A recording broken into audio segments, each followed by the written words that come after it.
Gate IT skills channel पर आप सबको खुशामदीद। कंप्यूटर से जुड़े तमाम टेस्टों की तैयारी के लिए हमने जो सीरीज स्टार्ट की हुई है ये है उसका 4th lecture. Without wasting time चलते हैं अपने आज के टास्क पर। तो एमसीक्यूज नंबर 31 पे क्या है, basic input output system resides in ROM. तो करेक्ट ऑप्शन है रोम। कंप्यूटर में एक बेसिक इनपुट आउटपुट सिस्टम होता है जो कंप्यूटर को बताता है, गाइड करता है कि हाउ टू स्टार्ट कैसे होना है। और ये जो हिदायत हैं, ये जो इंस्ट्रक्शंस हैं, ये रोम के अंदर पड़ी होती हैं। और रोम कंप्यूटर की मदरबोर्ड के ऊपर फिक्स होती है। रोम देखने में कैसी होती है, इसकी डायग्राम हमने राइट साइड पे लगाई हुई है। नेक्स्ट क्या है जी, computer virus is a software. Computer virus software है। क्यों? क्योंकि कंप्यूटर वायरस को ना तो हम देख सकते हैं ना ही छू सकते हैं। और कंप्यूटर का ऐसा हिस्सा जिसको हम न तो देख सकें न छू सकें, हम सिर्फ उसके काम को महसूस कर सकें, तो वो सॉफ्टवेयर कहलाता है। और सेम केस है कंप्यूटर वायरस के साथ। न तो हम कंप्यूटर वायरस को देख सकते हैं न छू सकते हैं, हम सिर्फ उसके काम को ही महसूस कर सकते हैं। नेक्स्ट वन क्या है जी, which of the following memory is non volatile.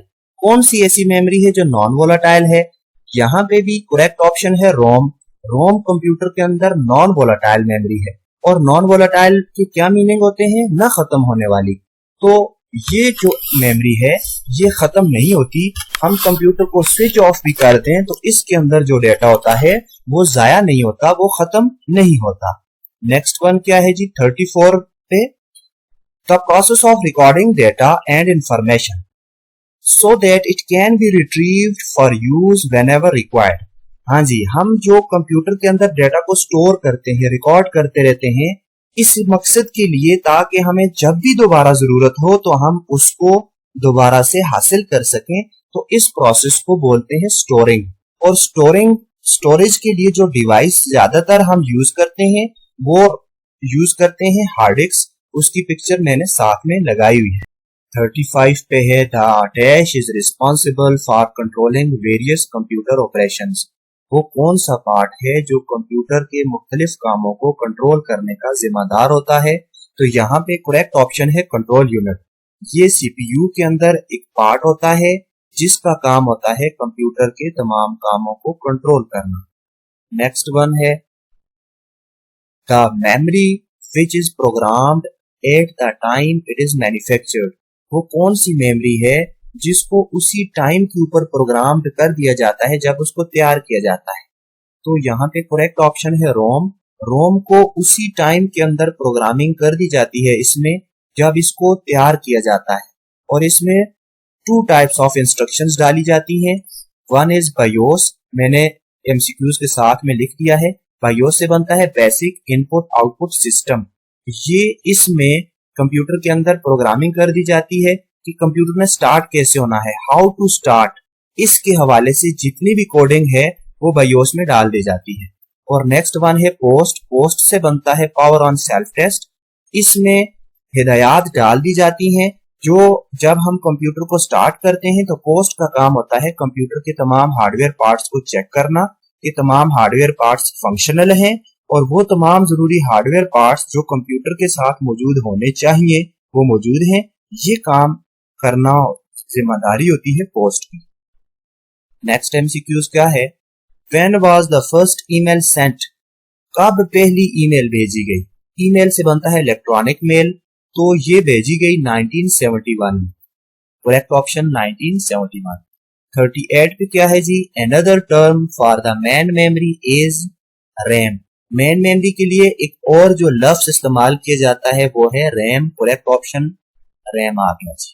Next one क्या है, computer have secondary storage devices.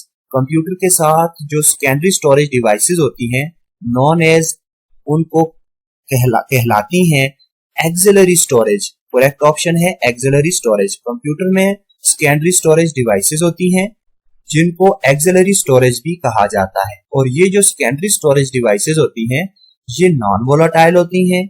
इनमें मींस कि इनमें जो डेटा होता है वो कभी भी खत्म नहीं होता।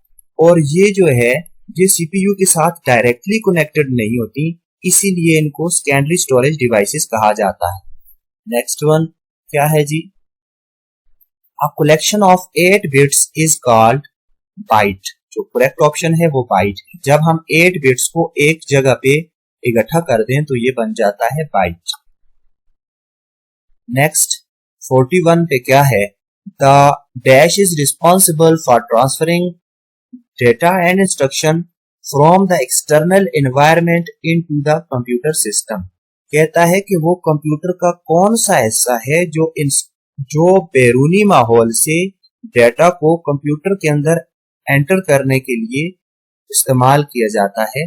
तो इसका सही जो ऑप्शन है वो है इनपुट यूनिट। इनपुट यूनिट के जरिए हम कंप्यूटर में डेटा बैरूनी माहौल से उठाकर कंप्यूटर के अंदर दाखिल कर रहे होते हैं। इससे अगला जो है क्वेश्चन 42 पे वो है the process of writing an optical disc is called burning. पहले तो ऑप्टिकल डिस्क किसको बोलते हैं? जितनी जो भी सीडी या डीवीडी होती है उसको बोलते हैं ऑप्टिकल डिस्क। और इन ये जो ऑप्टिकल डिस्क है इसमें जब हम डेटा को डाल रहे होते हैं तो इस प्रोसेस को बोलते हैं बर्निंग। जब हम ऑप्टिकल डिस्क पे डेटा राइट करते हैं तो इस प्रोसेस को बोलते हैं बर्निंग। 43 पे है कि सेकंड जनरेशन के जो कंप्यूटर्स हैं ये कब डेवलप किए गए? तो इसके लिए करेक्ट ऑप्शन है बी 1956 टू 1965। इसके बाद नेक्स्ट है 44 पे components of computer which are tangible. Computer के वो हिस्से जो टेंजिबल होते हैं वो उनको क्या कहा जाता है? तो टेंजिबल से मुराद ऐसी चीज जिसको छूकर महसूस किया जा सके।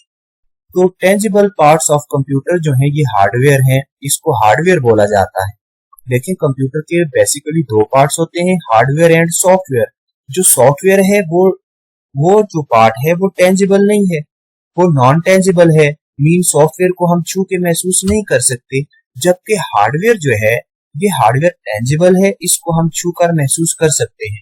और मैंने डायग्राम्स में वो तमाम मेन पार्ट्स डाल दिए हैं जिनको हम छू कर महसूस कर सकते हैं। इसके अलावा और भी बहुत से। हर वो हिस्सा जिसको छू कर महसूस किया जा सके वो टेंजिबल कहलाता है और हार्डवेयर कहलाता है। In which generation operating systems were developed. वो कौन सी जनरेशन थी जिसमें ऑपरेटिंग सिस्टम को तैयार कर लिया गया था? तो इसका करेक्ट ऑप्शन है थर्ड जनरेशन। थर्ड जनरेशन से आगे हमारे कंप्यूटर्स में ऑपरेटिंग सिस्टम का इस्तेमाल होना शुरू हो गया था। 46 पे है task bar is used for. Task bar इस्तेमाल की जाती है स्टार्ट अ प्रोग्राम को स्टार्ट करने के लिए,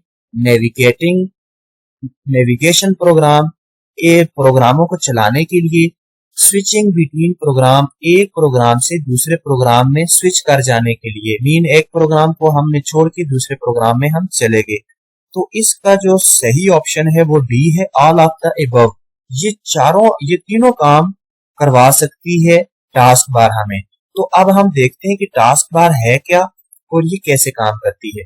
तो ये देखें डिस्क बार की जो नीचे वाली जो एक पट्टी है आपको नजर आ रही होगी, जहां पे ये जो एरो है, तीर का निशान है, ये सारी पट्टी जो है ये टास्क बार कहलाती है। जिसमें ये जो देखें बैटरी का निशान है, स्पीकर्स का निशान है, सिग्नल्स हैं, और लेफ्ट साइड पे देखें ये जो स्टार्ट बटन है, ये सारे एरिया टास्क बार कहलाता है।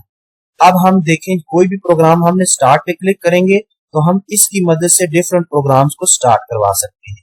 फिर हम इसकी मदद से मुख्तलिफ प्रोग्रामों को चला सकते हैं। जिस भी प्रोग्राम को हमने चलाना है हम जस्ट उस पे जाके क्लिक करेंगे।